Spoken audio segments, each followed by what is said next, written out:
आदाब और नमस्कार, मैं हूं सुल्तान कुरैशी और आप देख रहे हैं भिवंडी समय न्यूज।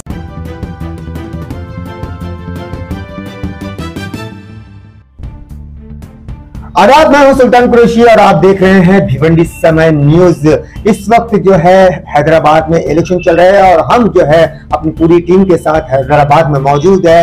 इसी इलेक्शन के दौरान जो है एक बयान जो जारी होता है जो पूरे देश में खलबली मचा देता है। तो आज उसी बयान पर हम चर्चा करेंगे, जो बयान है अमित शाह साहब का। अमित शाह साहब ने एक बयान दिया है कि मुसलमानों का रिजर्वेशन जो है वो खत्म होना चाहिए और इसी बात को लेकर पूरे देश में चर्चा हो रही है। इसी बात को लेकर आज हैदराबाद के इलेक्शन के दौरान हम भिवंडी से जो हमारे ऑब्जर्वर हैं, कांग्रेस कमेटी से जो ऑब्जर्वर हैं, जो हैदराबाद की ऑब्जर्वेशन कर रहे हैं, जनाब फाजिल अंसारी साहब, हम उन्हीं से इस बात पर चर्चा करते हैं कि इसको लेकर वो क्या कहते हैं, कांग्रेस पार्टी क्या कहती है। साहब, आपका बहुत बहुत स्वागत है हमारे चैनल में। एक बयान जारी हुआ है और वो बयान जो है पूरी गश्त कर रहा है पूरे देश में, पूरी तेजी के साथ वायरल हो रहा है। आपने भी सुना है कि अमित शाह साहब ने कहा है कि अगर हमारी हुकूमत आती है तो हम मुसलमानों का रिजर्वेशन जितना भी % है वो खत्म कर देंगे।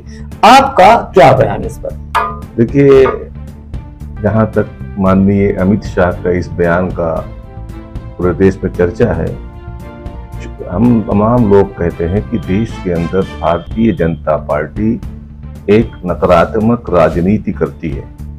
उसका एक बयान सबूत ये है जो आपने अभी बतलाया कि अमित शाह ने कहा कि जब हमारी सत्ता आएगी तो हम मुसलमानों को दिए गए 5% रिजर्वेशन को खत्म कर देंगे।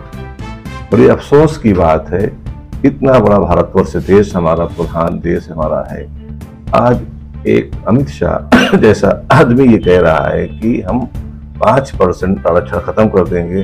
भैया ये बताओ कि 5% आरक्षण किस स्टेट ने आपको दिया है?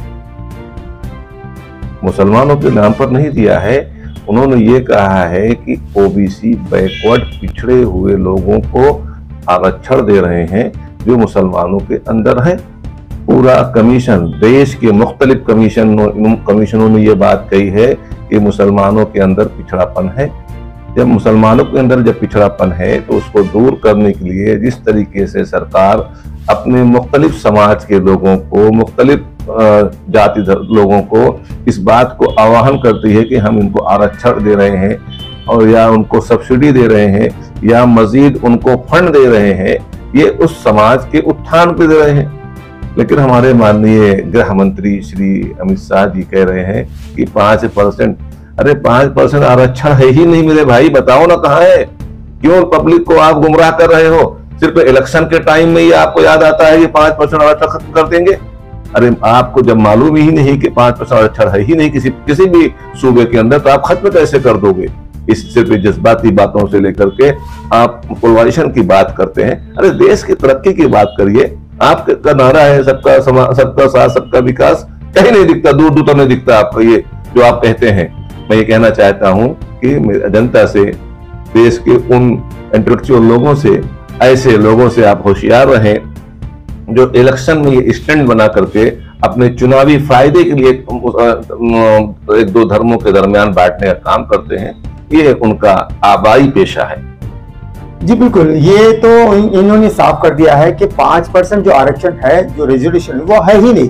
तो इस बात पर कोई चर्चा होनी भी नहीं चाहिए। ये जो जुमलेबाजी है ये सिर्फ लोगों को, वोटर्स को गुमराह करने के लिए ही कहा जाता है। इस बात का खुलासा जो है फाजिल अंसारी साहब ने कर दिया है और अब उन लोगों को जान लेना चाहिए जो इस मुद्दे को लेकर बहुत खुश रहे हैं कि 5% आरक्षण जो है मुसलमानों से खत्म कर दिया जाएगा। तो अब फाजिल अंसारी साहब ने उसको क्लियर कर दिया है कि 5% आरक्षण सिर्फ मुसलमानों को नहीं दिया गया है, बल्कि वो पिछड़े हुए वर्ग को दिया गया है, जिसमें ओबीसी वगैरह सारे आ जाते हैं। अब इसी तरीके की जो खबरें हैं हमारी चैनल के जरिए, और हम ऐसे ही कुछ सवालों के जवाब जो है बड़े बड़े वरिष्ठ लोगों से पूछकर आपको बताते रहेंगे, आपको समझाते रहेंगे, आप तक पहुंचाते रहेंगे। आप देखते रहिए, हमारे साथ बने रहिए। मैं अपने सहयोगी के साथ भिवंडी समय न्यूज़ से सुल्तान कुरैशी।